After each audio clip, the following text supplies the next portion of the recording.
behind the neck push press, I want to talk through cues, some common compensation patterns, the setup, and how you kind of go about executing the lift. So initially, when you're looking to set your grip on the bar, I like to go middle finger or ring finger on the ring. Again, it's going to depend upon how wide your shoulders are, how long your arms are, and your shoulder mobility as well. So if you have very excellent shoulder mobility, and you have a lot of external rotation, and you can get into this position, no sweat, with the hands nice and tight, then you'll be fine.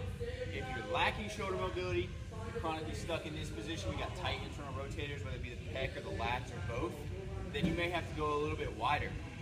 So once I've established my grip, I'm going to get under the bar. Number one thing that we always talk about is we want to think neutral pelvis. That's our neutral spine. So we don't want to be overextended here when we go to unrack the bar. At the same time, we also don't want to be too far tucked under, flexion or extension.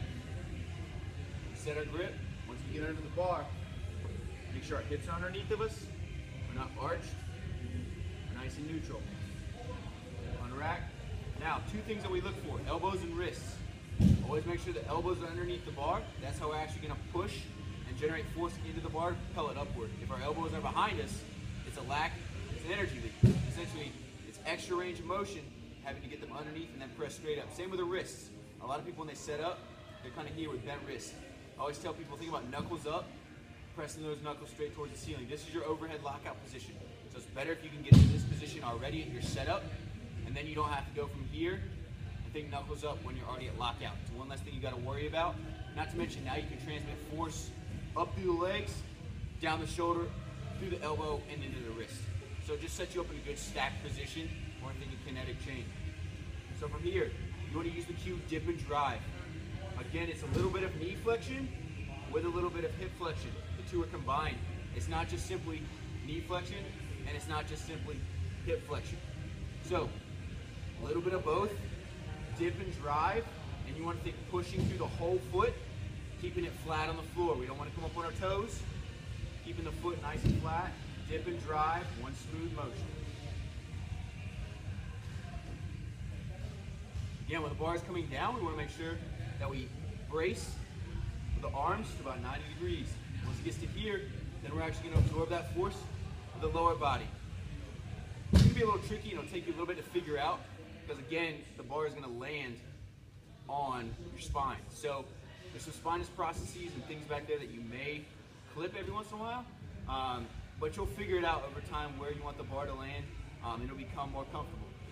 So we want to make sure that it's one smooth motion. A lot of times I see people when they go to press, they'll dip and drive, and then it'll be a straight press out of the bottom.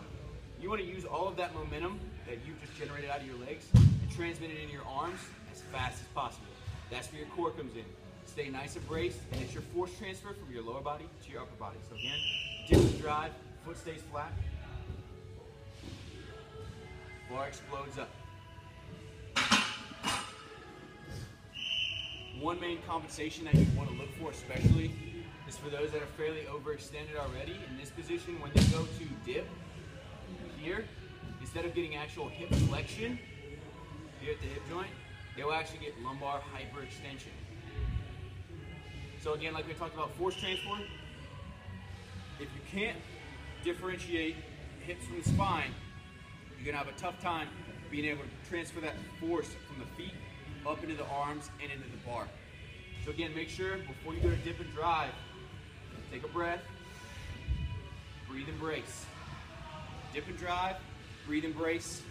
That's your two cues. You want it to be one smooth motion, and that's the behind the neck push press. Hope that's been informative. You guys have picked up a few things that you can use with yourself or your athletes.